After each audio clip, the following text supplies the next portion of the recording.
Maraming salamat, Panginoon, sa pagkilos niyo sa simbahan ito, sa Jesus is Alive Community, Rizal Chapter.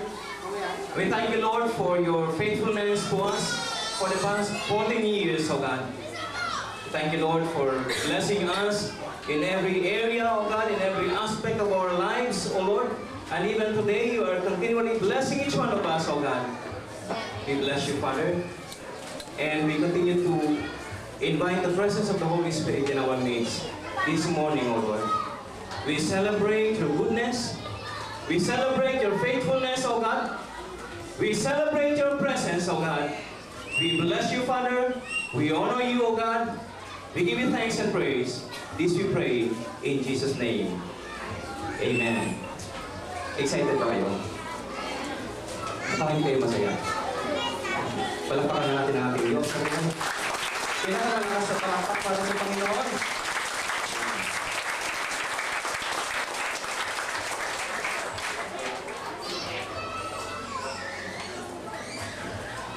Ang ating po pag-aaralan ay hango po sa aklat ng Deuteronomio, ika-30 kabanata, chapter 30, mula po sa ika-15 kabanata at talata hanggang sa ika-20 talata. Deuteronomy chapter 30, verses 15 to 20. Basahin po natin.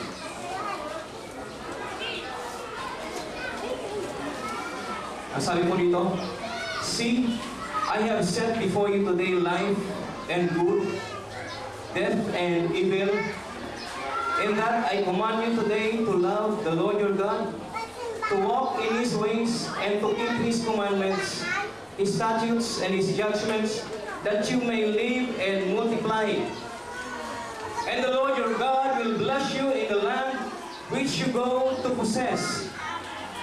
But if your heart turns away so that you do not hear and are drawn away and worship other gods and serve them, I announce to you today that you shall surely perish. You shall not prolong your days in the land which you cross over the Jordan to go in and possess. I call heaven and earth as witnesses today against you, that I have set before you life and death, blessing and cursing. Therefore, choose life, that both you and your descendants may live, that you may love the Lord your God, that you may obey His voice, and that you may cling to Him, for He is your life and the length of your days, and that you may dwell in the land which the Lord swore to your fathers, Abraham, Isaac, and Jacob, to give them. Father, we thank you and we pray, O God, that you bless your word, O God. Speak to us this morning, O God. Remind us of your goodness, of your faithfulness, O God. We bless you, Father. We honor you. This we pray in Jesus' name. Amen. Ang buhay po sa mundong ito ay punong-puno po ng tinatawag na choices o pagpipili. Amen po ba? Amen po? Amen. Praise the Lord. Mukhang mas maganda yung nakikita niyo ron. Lumulusot yung tingin niyo sa akin. Buhay po ako, may katawan, hindi ako bulto rito. Ayan. Okay? Amen ba? Amen. Salamat po sa amen. Ulitin ko po yung aking sinabi, mukhang hindi nyo naiintindihan. Life in this world is full of choices. Amen po? Every day, we make choices. Amen po ba? Maging yung damit na susuotin mo, ay pinipili mo yan. Maging yung pagpunta mo rito, yan po ay yung choice. Amen po? Kaya ka narito ngayon, dahil pinili mo pumunta rito, it is a choice. Yung iba wala rito ngayon, pinili nila huwag pumunta, kaya wala sila ngayon dito. Amen ba? Hallelujah. So, alam niyo po, ang bawat isa sa atin, meron po tayong tinatawag ng free will. Ano mo yung free will? Meron po tayong kalayaan na pumili kung ano ang gusto natin. Amen po? Wala pong pwedeng mag-violate yan. Kalayaan po ng bawat isa sa atin. maging ang ating Diyos na buhay, hindi niya tayo sinasaklawan padating sa area na yan. Amen ba? Binibigyan po niya tayo ng kalayaan, mamili kung ano ang gusto natin. Amen po? Yan. Now, kahit po tayo ay merong kalayaang mamili kung ano ang gusto natin, pero hindi po tayo pwedeng mamili kung ano ang consequences nung pinili natin. Amen ba? Bahala ka kung ano gusto mong gawin. Pero yung resulta ng iyong pinili, hindi mo pwedeng piliin. Halimbawa, gumawa ka ng kasalanan, huwag mong sabihin, ang gusto mong maging resulta nun, ikaw yung papupurihan. Ang resulta nun ay kaparusahan. Amen po ba? Ang ibig sabihin, kung ano ka ngayon, kung ano yung naranasan mo, yan po ay resulta lamang ng pinili mo nung nakaraan. Amen po ba? Hallelujah. Kaya nga po napakahalaga na sa bawat pagpili natin ay pag-aralan natin mabuti. Iisipin po natin mabuti yung ating piniliin. Dahil po, yung ating tinatawag na destiny, yung ating magiging kinabukasan, yan po ay nakasalalay sa mga bagay na pinipili natin. Amen po. Yan po, the choices that we make today will spell our destiny. Hallelujah. Hindi po natin pwedeng ihiwalay yung ginagawa natin sa kasalukuyan sa mangyayari sa hinaharap. Kung ano po yung mangyayari sa atin sa hinaharap, yan po ay nakabatay lamang sa pagpipiling ginagawa natin ngayon. Amen po. Dito po sa nabasa natin sa Deuteronomy chapter 30, verses 15 to 20, ang salita po ng Diyos ay meron pong pinresent sa atin na dalawang choices. Ano po yung dalawang choices na pinresent sa atin ng salita ng Diyos sa nabasa natin? Life and death. Life and death. Makikita niyo mga kapatid na lahat ng bagay na pinipili mo sa mundong ito, ano man yan, ang magiging resulta niyan is either life or death. Dalawa lang po ang magiging resulta niyan sa hinaharap. It's either life or death. Kaya sabi ng Panginoon, choose life. Piliin nyo. Piliin nyo. Yan po ang mungkahi sa atin ng Panginoon. Choose life. Now, ano po ba ibig sabihin ng death sa nabasa natin? Sa Biblia po ang salitang death, iisa lamang ang ibig sabihin niyan. No? Maging sa Old Testament at sa New Testament, ang tinutukoy po niyang kamatayan is separation from God. Pagkahiwalay sa Diyos.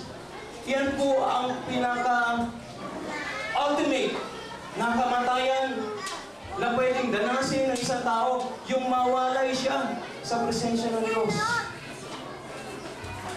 Now, doon po sa nabasa natin sa verse 17, ano po yung mga symptoms o mga palatandaan ng tinatawag na kamatayan? Paano masabi na sa sarili mo o paano masabi na yung taong iyan ay sabihin natin nasa kamatayan? Narito po ang palatandaang sinasabi ng salita ng Panginoon.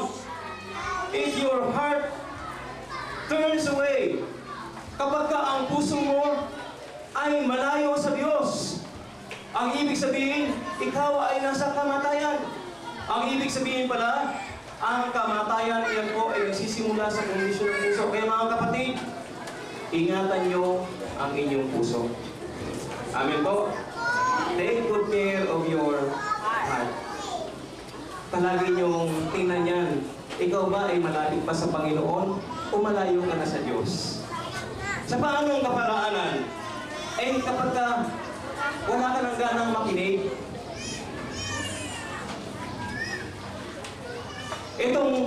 kapag itong ginagawa natin ay nagiging corny na sa'yo at wala ka nang ganang makinig sa salita ng Diyos, kapatid, mag-ingat ka, malayo ka na sa Panginoon, and that means you are dead before God.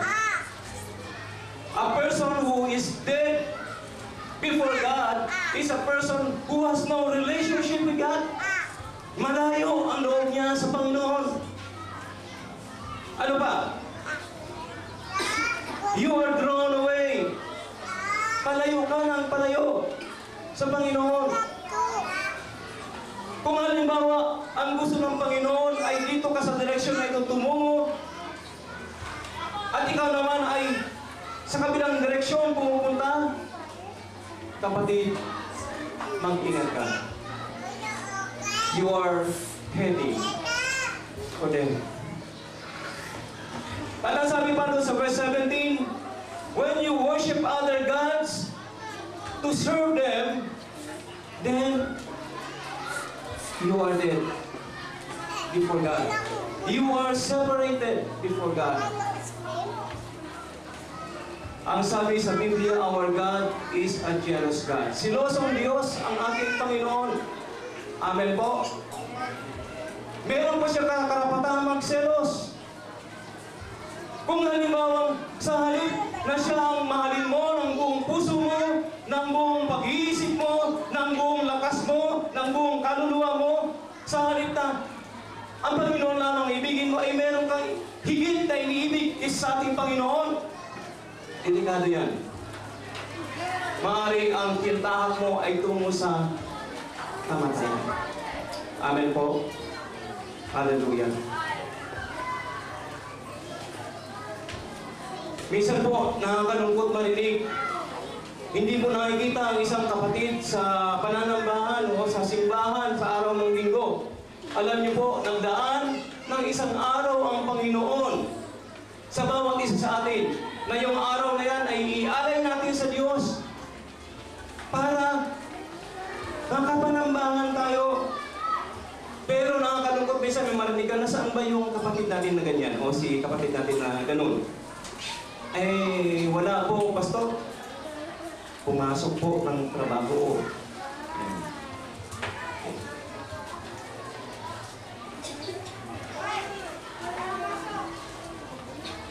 Meron naman pong pagkakataon talaga na hindi may iwasan na kailangan natin pumasok. Pero yung iba naman talaga, walang maibigay na dahilan. Basta, ang gusto lang nila, pumasok o kumita sa araw ng linggo.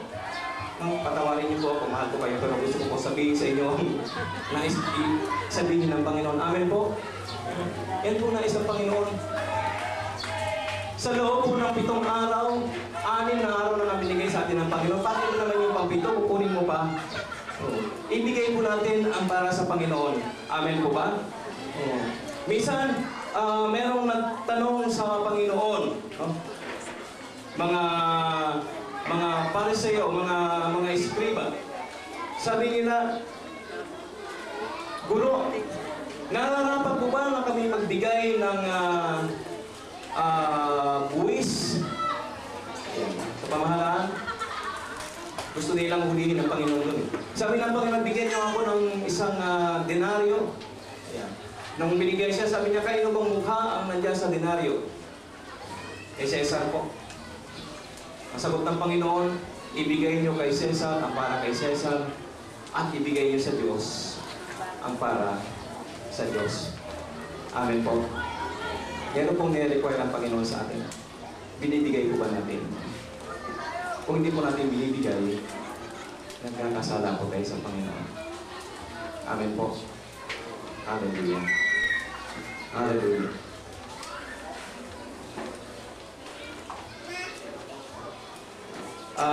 Alam niyo po kahapon, napadaan kami nung aking wife sa Robinsons, doon sa may yung katabi ng San Lucia. Nung napunta kami sa bandang supermarket, sabi ko, sino kaya yung mga tao yun na may stage, tapos may concert, tapos sigawan ng sigawan. Yung pagka-tubili, talagang yung antinis-tinis nung tili, ano? Nakalinya kayo ganong tili. Sino kaya yan? Abay, nung nilapitan ko, nanood ako, si Gary Lee. Sabi ko, first time ko makita si Gary nagpe-perform ng live. Ang galing-galing Gary mag-ano? Kapag sumasayaw na si Gary, hindi ko kayang gayahin yung sayaw ni Gary. Talagang tilian ng tilian. Tapos, may sumisigaw pa na, Gary, I love you. Sabi ko, Lord, sana ganito mga Kristyano, hindi naiiyan tumili sa inyo. Kaya talagang, Panginoon talagang pagka sumigaw sa inyo, talagang bigay na bigay. Ayan. Tapos, nakita ko yung isang babae, inabot ni Gary yung kamay niya, kinamayan. Alam nyo, makita ko, akala mo, Diyos yung kanyang nakawakan. Yung kanyang kamay na hinawakan ni Gary, kala niyo yung polvo na, yung ginanon, tapos ginanon pa sa mukha. Sabi, siguro, baka ilang araw na hindi maliligo yan kung namamala yung amoy sa kamay niya. Yung amoy ng kamay ni Gary sa kamay niya. Alam niyo, minsan, yan po tayo mga kapatid, pero minsan mas namamahal natin yung ibang bagay kaysa Panginoon. Amen po. Kung ganun po ang kondisyon ng ating heart, mag-ingat po tayo. Doon po sa verse 19, na ito po ang pangalawang choice. Ang sinasabi ng salita ng Diyos, choose life. Piliin mo, kung mamimili ka na rin lang, piliin mo ang buhay. What is life? My dear brothers and sisters, sa Biblia, life is knowing God. When I say knowing, it has nothing to do with your mind. Sa Biblia, ang salitang know, it has something to do with your relationship with God. Kung mabasa niyo sa Bible, ang sabi, and Adam knew Eve. Adam knew Eve. Kung i-translate mo siya literally, ang ibig sabihin nun, nakilala ni Adam si Eve. Pero hindi po ganun ang ibig sabihin kasi ang kadugtong noon, Adam knew Eve and they bore a child. Nagkaanak sila. Pwede ba yung makilala mo lang yung isang babae tapos magkakaanak na kayo? Ang ibig pala sabihin noon, nagkaroon po sila ng intimate relationship. Relationship ng mag-asawa. Amen po?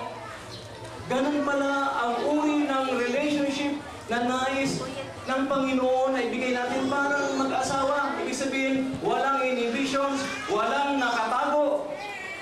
Amen ba? Ibig sabihin, isang tapat na relasyon na hindi tinatraidor ang kanyang karelasyon. Yan pala ang nais ng Panginoon. A very personal and intimate relationship. Life is knowing God. Kaya dun po sa John 17 verse 3, ang sabi ng Panginoon, this is eternal life, that they may know you. Eh sabi ng Panginoon, this is eternal life, that they may know you, the only true God, and Jesus Christ, whom you have sent. Ang ibig sabihin, once you have that restored or personal relationship with the living God, then you will receive life. Amen ba? Yan po ang sinasabi ng salita ng Panginoon. Ang sabi ng Lord, o salita ng Diyos sa 1 John chapter 5, verses 11 and 12, and this is the testimony that you have eternal life, and that life is in His Son. He who has the Son of God has life, but he who does not have the Son of God does not have life. And ang relasyon po na to, yung pangilipag-relasyon sa Diyos, ay inaalok po ng Panginoon sa atin. Doon po sa Revelation chapter 3, verse 20. Ang sabi ng Panginoon, behold, I stand at the door and knock. If anyone hears my voice and opens the door, I will come in to him and dine with him. Dumating po ang ating Panginoon, hindi po para magtayo ng relihiyon. Amen po ba? Dumating ang Panginoon para i-restore ang relasyon, ang nasirang relasyon ng tao sa Diyos sa pamamagitan ng kanyang kamatayan sa krus ng Kalbaryo. Amen po. Ang sabi ng Panginoon sa John 10:10, I have come that you might have life and that you might have it more abundantly. Yan pala ang plano ng Diyos. Dumating siya hindi para magtayo ng relihiyon. Amen po. Kaya, ang binibigyan po natin ng emphasis sa ating simbahan, hindi po relihiyon, kundi relasyon. Unang-una, relasyon sa Diyos. At ang pangalawa, relasyon sa kapwa. Yung tamang relasyon. Amen po. Yan po ang ibig sabihin ng life or buhay. Ngayon po sa oras na ito, tatanungin ko po kayo, nasaan na po kayo sa presensya ngayon ng Panginoon? Did you choose life or ang pinili nyo ay kamatayan? Ang nais ng Panginoon, piliin po natin ang buhay. Choose life in everything that you do. Amen po. Sa araw-araw na ginagawa mo, whether you speak, whether you think, or ikaw ay gumagawa ng isang bagay, iniisip mo dapat yan. Alam niyo, lahat ng bagay na ginagawa mo, it will always redound. Ano ba yung ibig sabihin nun? It will always go back to that two basic question. Are you choosing life or are you choosing death? Hallelujah. Now, ano po ang proof or evidence that the person has life?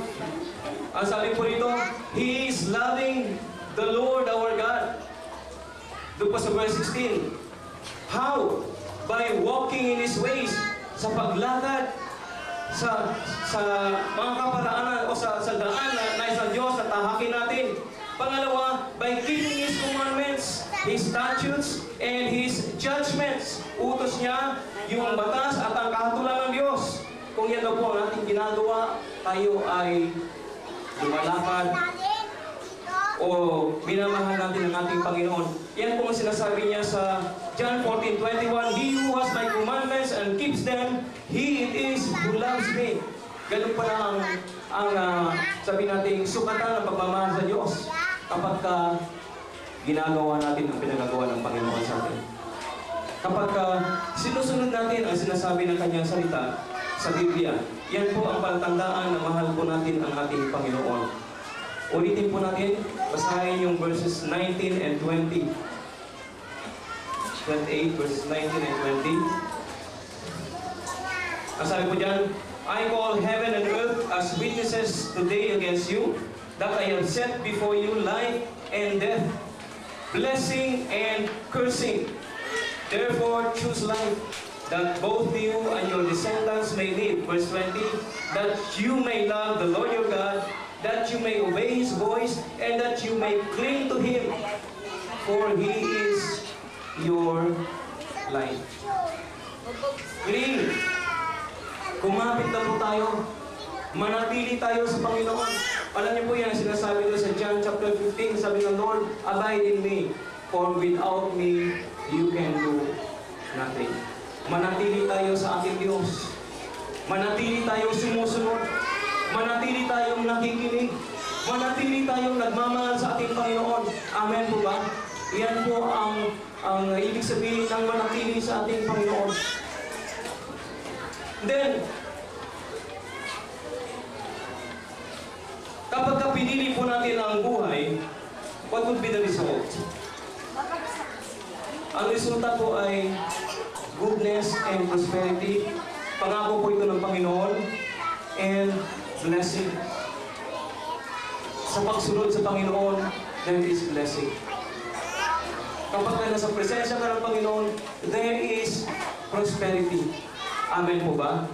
Alam niyo po kapag pinili nyo na sundin ang Panginoon, meron po siyang special na pagpapala para sa atin.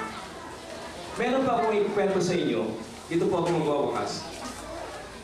Ito po ay istorya ng isang British Olympic track and field athlete. Matagal na po ito. Hindi ko lang matrace kung anong year. Member po siya ng track and field team ng Great Britain. Ang pangalan niya si Eric Liddell. Kung napanood niyo yung pelikulang Chariots of Fire, siya po ang doon, ang star doon. Ito si Eric Liddell, Kristiyano po ito. Okay? Siya po ay ministro, o sabihin natin nagpapastor, pastor po siya. Pero mabilis po siyang tumakbo. Yan po ang kanyang talent. Nag-qualify po siya sa Olympic team ng Britain. Ang kanyang pong event ay 100-meter dash. Sprint. Ibig sabihin, mabilis tumakbo. Pero nung nakarating na po sila doon sa Olympic, ang kanyang event nakaschedule sa araw ng linggo. Sinabi niya sa kanyang team manager, pagka-araw ko ng linggo, hindi po ako tatakbo. Dahil hindi po ako tatakbo sa araw ng linggo, may problema kayo. Eh, sino ngayon ang papalito sa kanyang pwesto? Siya ang panlaban ng British Olympic Team. Sabi niya, ilipat niyo po ako ng ibang event, basta huwag ng araw ng linggo. Alam niyo, nilipat ng ibang araw yung kanyang pagtakbo, pero hindi sa 100-meter dash, 200. Alam niyo, pag ikaw ay sprinter, ang lakas lang niyan ay hanggang 100-meter dash lang. Pag lumagpas dyan, eh wala na. Sabi nga nila, banderang tapos ka na. Kakapusin ka ng hininga. Pero alam nyo, pinanindigan niya. Kasi pagka-araw ng linggo, siya po'y pupunta sa simbahan at nangangaral. Noong araw na po na tumakbo siya, 200-meter dash. Manghang-mangha yung kanyang mga teammates. Simula doon po sa simula pa lang, hanggang sa matapos, hindi po nagbago ang kanyang speed. Nanalo po siya gold medal. Hallelujah. Alam ko, nakikita mo roon, sinustain po ng Panginoon ang kanyang kalakasan. So, alam niyo, inonor niya ang Diyos, kaya inonor din po siya ng Panginoon. Amen po. Brothers and sisters, I challenge you. Honor God in your life, and God will honor you. Lift the name of Jesus in your life, and God will lift you up. Amen po. God has special kind of love for those people who really love Him. Amen. Yan po ang nais kong iparating sa inyo. I-honor po natin ng Panginoon. Choose life. Obey God. Obey His commandments. Obey His statutes. Follow the Lord. Amen po. Huwag niyo siyang ipagpalit kahit na kanino, kahit na anong bagay. Hallelujah. Hinihin po natin ang buhay. Manatiling po tayo sa ating Panginoon. Palampakan po natin ang Diyos. Let us all rise up. Tuloy po tayo lahat. Hallelujah. Hallelujah, Jesus. Oh, we bless you, Father. Itaas po natin ang ating mga kamay sa Panginoon sa oras na ito. Hallelujah. Panginoon, habang tinataas po namin ang aming mga kamay, ay sinasabi po namin na kayo ang aming Diyos. Kayo ang aming tagapagligtas. Kayo, Panginoon, ang aming great provider. Kayo ang aming protector, Panginoon. And we honor you, O God. As we lift our hands to you, O God, we are saying, Lord, that we surrender our lives to you, O God. We are yours and yours alone, O Lord. Hallelujah. Hallelujah, Jesus. Sa oras na ito, Panginoon, Lord, bawat isa po sa amin sa lugar na ito ay sinasabi, Lord, we are choosing life. We are choosing you, O God. Kayo ang aming pinipili, Panginoon, higit sa lahat, O Diyos. Yes, O God. For we know, Lord, we know that without you, we are nothing, O God. We need you in our lives, O God. Yes, O God. Salamat, Panginoon, sa oras na ito. Ang dalangin ko, Panginoon, pagpalain niyo po ang bawat isa sa amin. Yes, oh God. And we thank you, Lord, even for this day, oh God, as we celebrate your goodness. We celebrate your faithfulness, oh God. We celebrate your love upon each one of us, oh God. Lord, may we enjoy fellowshipping with you, oh God, and with one another, oh Lord. Bless this day, oh God, and let your joy be in us, be with us, oh God, throughout the day. We thank you, Lord, for your abundant provision, oh God. Yes, Lord, as we have fellowship with one another, Lord, we say, Lord, we bless you, we love you, we honor you, oh God. All this we pray in Jesus' name.